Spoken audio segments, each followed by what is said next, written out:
नमस्कार, BTV news के इस बुलेटिन में आपका स्वागत है। सबसे पहले आइए एक नजर डालते हैं आज की कुछ खास खबरों पर।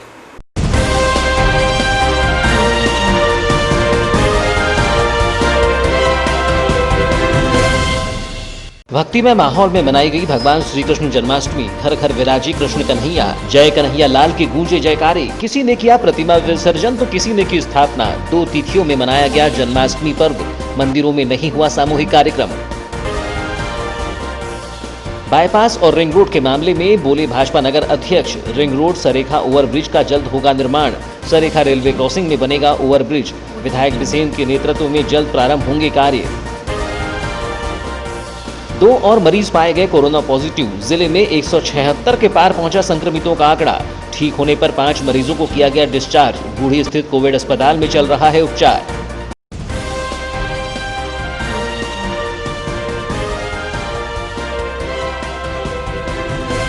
और अब समाचार विस्तार से। भगवान श्री कृष्ण जन्माष्टमी की इस वर्ष 2 तिथि होने से कुछ भक्तजनों द्वारा 11 अगस्त को भगवान श्री कृष्ण की प्रतिमा स्थापित कर आज विसर्जित की गई, तो वहीं कुछ भक्तजनों ने 12 अगस्त को श्री कृष्ण की प्रतिमा स्थापना की। श्रद्धालुओं ने भगवान श्री कृष्ण की भक्तिभाव से पूजा अर्चना कर भजन कीर्तन किया। जन्माष्टमी पर्व को लेकर आज दोपहर 12 बजे से बाजार में लोगों की काफी चहल पहल रही। पूजन सामग्री व कृष्ण प्रतिमा विक्रय के लिए जगह जगह दुकानें सजी रहीं। श्री कृष्ण जन्माष्टमी के अवसर पर नगर के गुजरी बाजार के पास स्थित प्राचीन श्री कृष्ण मंदिर में कृष्ण जन्माष्टमी के अवसर पर भक्तों का आना जाना लगा रहा। हालांकि शासन के निर्देशानुसार मंदिर प्रबंधन द्वारा मंदिर में 4-5 लोगों को ही प्रवेश दिया जा रहा था। गौरतलब है कि श्री कृष्ण का जन्म भाद्रपद माह के कृष्ण पक्ष के रोहिणी नक्षत्र में हुआ था। प्राचीन काल से ही हिंदू धर्म में जन्माष्टमी पर्व बहुत महत्वपूर्ण माना जाता है, जिसके तहत 12 अगस्त की रात्रि 12 बजे गुजरी बाजार स्थित कृष्ण मंदिर में भगवान श्री कृष्ण का जन्मोत्सव बड़े ही आस्था और उत्साह के साथ मनाया जाएगा। जबकि श्री कृष्ण जन्माष्टमी पर्व की 2 तिथि होने के चलते श्रद्धालुओं ने अपने घरों में भगवान कृष्ण की प्रतिमा स्थापित कर विधि विधान से पूजा अर्चना कर भगवान कृष्ण का जन्म रात 12 बजे मनाकर भजन कीर्तन कर रथ जगा किया। चारों ओर भगवान श्री कृष्ण की जय और हाथी घोड़ा पालकी जय कन्हैया लाल की के जय घोष सुनाई देते रहे। बता दें कि इस वर्ष पूरे देश में कोरोना महामारी का प्रकोप होने से शासन के निर्देशानुसार सामूहिक कार्यक्रमों पर प्रतिबंध लगा दिया गया है, जिससे हर वर्ष होने वाली कन्हैया प्रतिमा विसर्जन के दिन मटकी फोड़ कार्यक्रम का भी आयोजन नहीं किया जा रहा है। भगवान श्री कृष्ण जन्माष्टमी सादगीपूर्ण माहौल में मनाई गई है। शासन द्वारा लोगों से प्रतिमा विसर्जन नदी और तालाब एवं नहरों में न कर घर में ही कुंड बनाकर विसर्जन करने की अपील की गई है।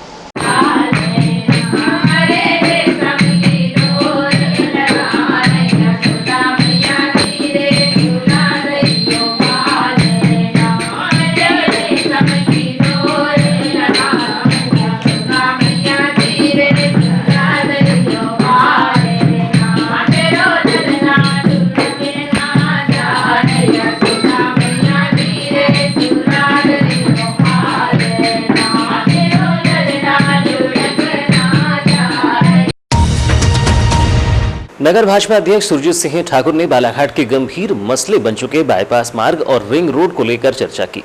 इस दौरान उन्होंने कहा कि बीते कुछ दिनों से रिंग रोड निर्माण को लेकर नगर में सरगर्मी तेज है।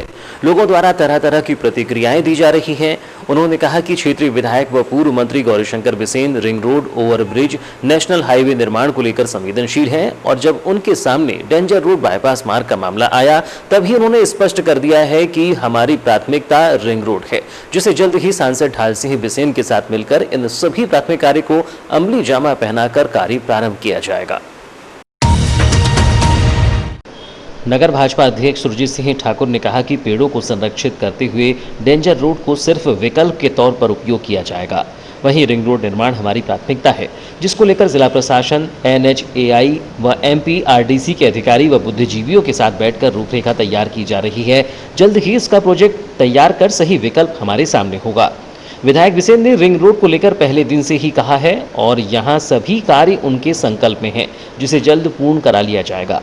रिंग रोड के अंतर्गत वैनगंगा नदी में भी उच्च स्तरीय पुल का निर्माण भी किया जाएगा। इसके साथ ही नगर में हो रही दुर्घटनाओं पर अंकुश लगाने हेतु जयस्तंभ चौक से गर्रा चौक तक वन वे मार्ग का निर्माण, अंबेडकर चौक से सरेखा तक मार्ग चौड़ीकरण कर यातायात व्यवस्था को सुदृढ़ बनाना भी प्रमुख प्राथमिकता है।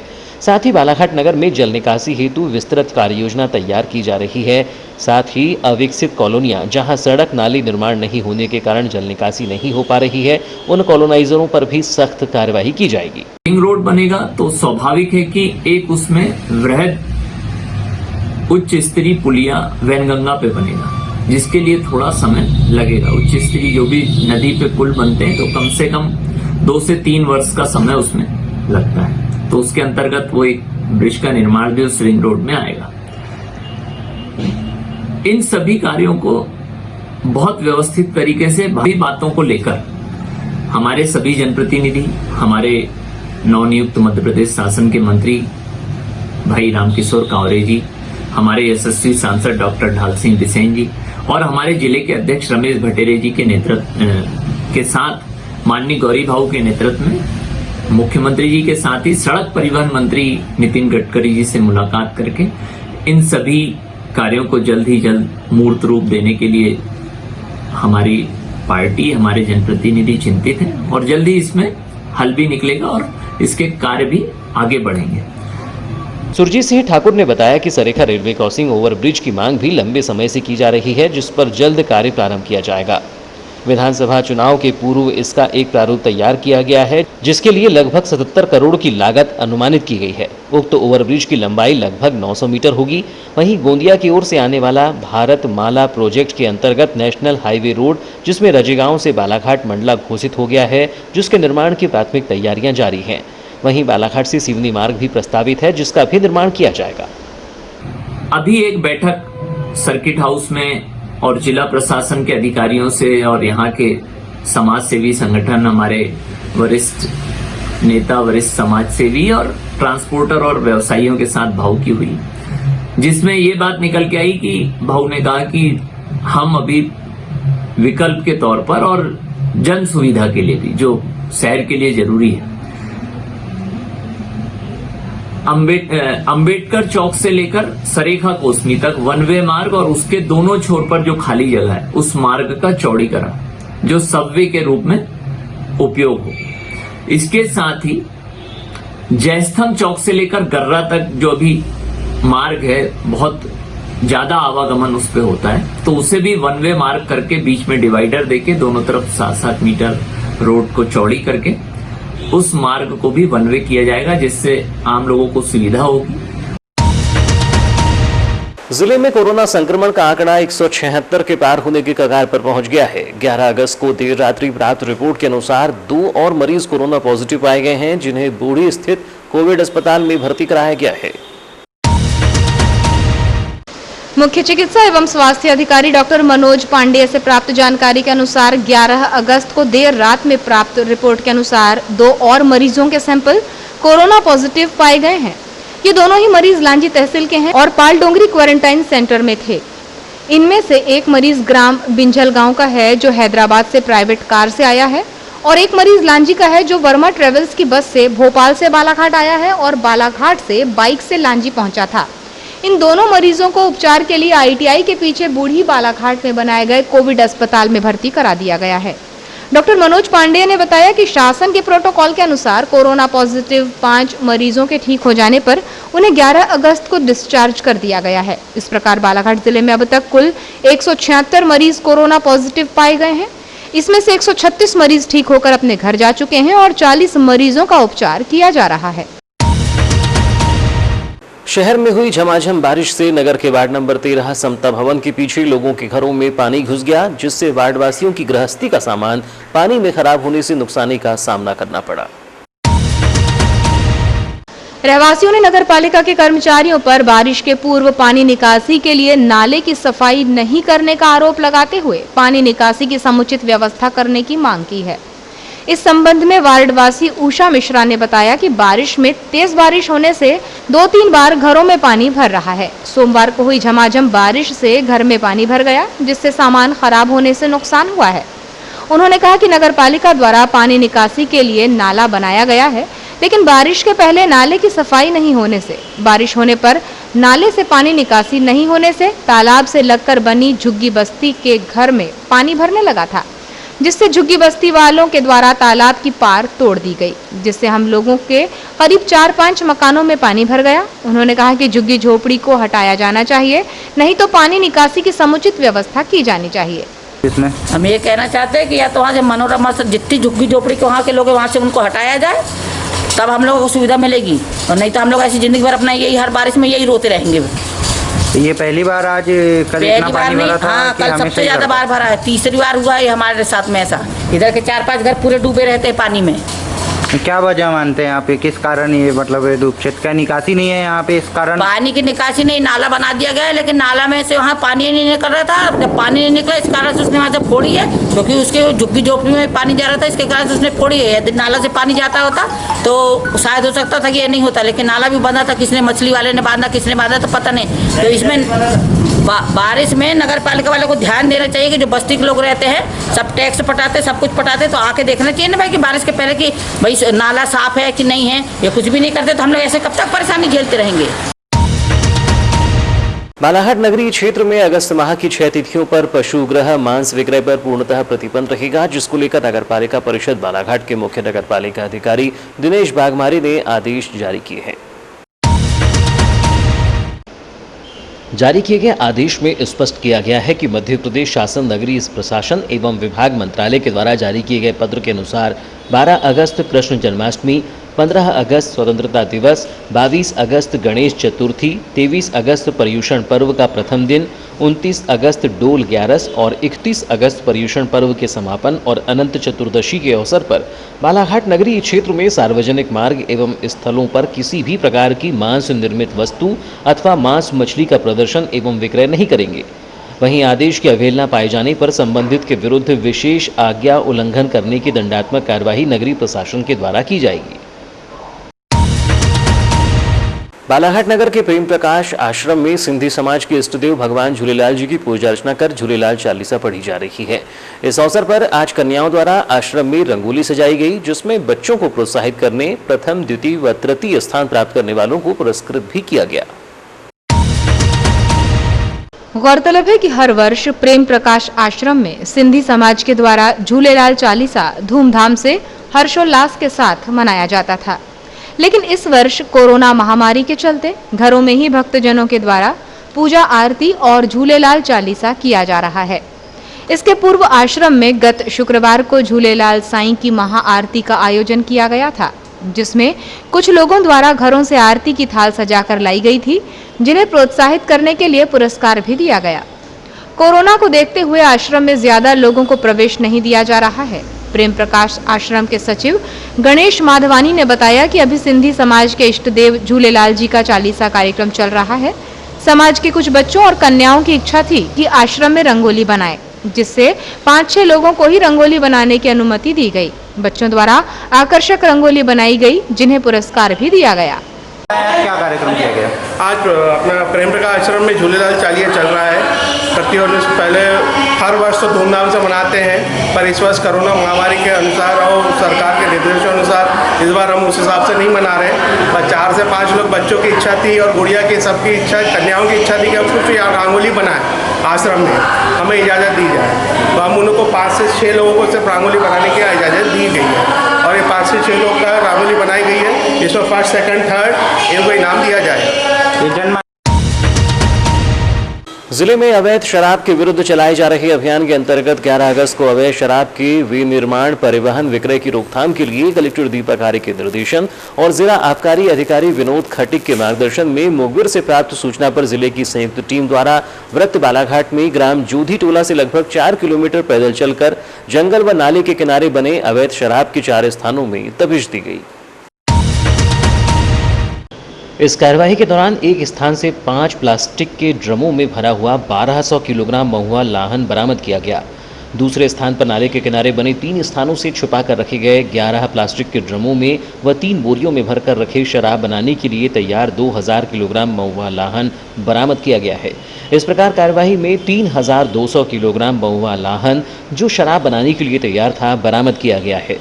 मौके पर आरोपियों की तलाश की गई और आबकारी अधिनियम 1915 की धाराओं के अंतर्गत 4 प्रकरण दर्ज कर विवेचना में लिया गया है।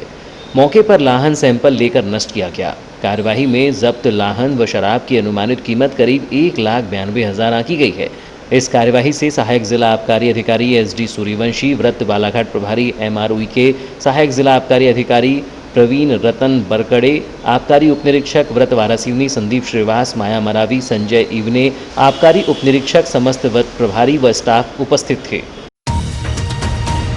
वारासिवनी थाना अंतर्गत ग्राम मेहंदीवाड़ा निवासी 17 वर्षीय युवती की जहरीली वस्तु के सेवन से उपचार के दौरान मौत हो गई। अस्पताल चौकी पुलिस ने मृतिका सोनम उर्फ सानू, पिता धूरन लाल उर्कुड़े के शव का पंचनामा व पोस्टमार्टम कार्यवाही कर मर्ग कायम किया। मामले के संबंध में अस्पताल चौकी पुलिस से मिली जानकारी के अनुसार मृतका का 10 अगस्त को जन्मदिन था। धूरन लाल के एक लड़का और 2 लड़कियां हैं, जिसमें बड़ी लड़की का विवाह हो गया है। सोनम सबसे छोटी थी। बच्चों द्वारा पिता का जन्मदिन मनाया गया। दूसरे दिन दोपहर करीब 2 बजे सोनम घर में उल्टी करने लगी, जिसे परिजनों ने वारासिवनी में एक निजी डॉक्टर के पास ले गए, जहां से उपचार कर उसे घर ले आए। लेकिन रात में सोनम को फिर उल्टी होने पर वारासिवनी अस्पताल ले जाया गया, जहां से उपचार के लिए जिला अस्पताल भिजवाया गया। सोनम ने बताया कि उसने जहरीली वस्तु का सेवन कर लिया है। जिला अस्पताल में उपचार के बाद सुधार नहीं होने पर 12 अगस्त की सुबह 7 बजे परिजनों द्वारा उपचार के लिए उसे गोंदिया ले जाया जा रहा था, लेकिन रास्ते में ही युवती ने दम तोड़ दिया, जिससे मृतका को जिला अस्पताल लाया गया, जिसकी सूचना अस्पताल चौकी पुलिस को भी दी गई। पुलिस ने शव का पोस्टमार्टम करवाकर शव परिजनों को सौंप दिया। मर्ग डायरी जांच के लिए वारासिवनी थाने को भेजी जाएगी। इसी तरह हट्टा थाना अंतर्गत तिलपेवाड़ा निवासी एक 19 वर्षीय युवक ने तनाव में आकर जहरीली वस्तु का सेवन कर लिया। युवक विवेकानंद मचाड़े को उपचार के लिए जिला अस्पताल में भर्ती किया गया। जानकारी के अनुसार 11 अगस्त की रात विवेकानंद ने मानसिक तनाव में आकर घर में रखी कीटनाशक वस्तु का सेवन कर लिया, जिसकी हालत बिगड़ने पर परिजनों ने उसे उपचार के लिए जिला अस्पताल में भर्ती कराया। नगर मुख्यालय में गर्रा रेलवे क्रॉसिंग के पास ट्रक की टक्कर से बाइक सवार एक 20 वर्षीय युवक घायल हो गया। घायल युवक को 100 डायल की सहायता से उपचार के लिए जिला अस्पताल में भर्ती कराया गया है। अस्पताल चौकी पुलिस से मिली जानकारी के अनुसार घायल नेवरगांव थाना वारासिवनी निवासी निशांत गोवारी, जो मजदूरी का कार्य करता है, वो आज 12 अगस्त की सुबह करीब 11 बजे नेवरगांव से बाइक में हट्टा देवरी जा रहा था। इस दौरान गर्रा की ओर से आ रहे एक ट्रक चालक ने पीछे से बाइक को टक्कर मार दी। दुर्घटना में युवक को गंभीर चोटें आई हैं, जिसकी सूचना डायल 100 को मिलने पर डायल 100 मौके पर पहुंची और युवक को उपचार के लिए जिला अस्पताल लाकर भर्ती कराया गया। BTV की नन्ही दर्शिका अमायरा खान का 12 अगस्त को दूसरा जन्मदिन है। इनके जन्मदिन के अवसर पर पापा आशिफ, मम्मी आयशा सहित BTV परिवार भी बधाई प्रेषित करता है। आपको जन्मदिन की हार्दिक शुभकामनाएं अमायरा।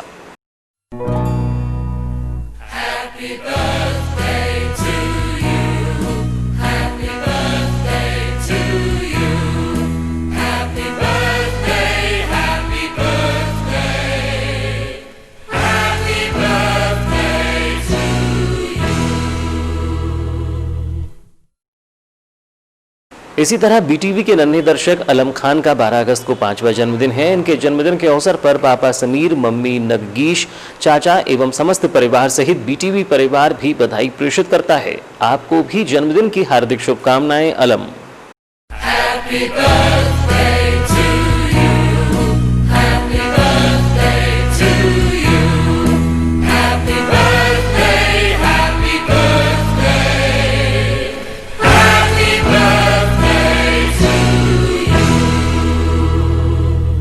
और अब अंत में चलते चलते आइए एक नजर डालते हैं आज की कुछ खास खबरों पर।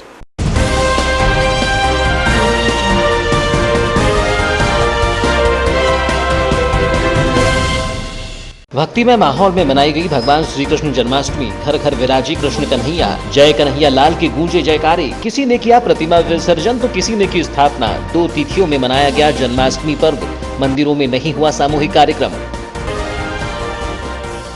बाईपास और रिंग रोड के मामले में बोले भाजपा नगर अध्यक्ष, रिंग रोड सरेखा ओवरब्रिज का जल्द होगा निर्माण। सरेखा रेलवे क्रॉसिंग में बनेगा ओवरब्रिज। विधायक बिसेन के नेतृत्व में जल्द प्रारंभ होंगे कार्य। 2 और मरीज पाए गए कोरोना पॉजिटिव। जिले में 176 के पार पहुंचा संक्रमितों का आंकड़ा। ठीक होने पर 5 मरीजों को किया गया डिस्चार्ज। बूढ़ी स्थित कोविड अस्पताल में चल रहा है उपचार।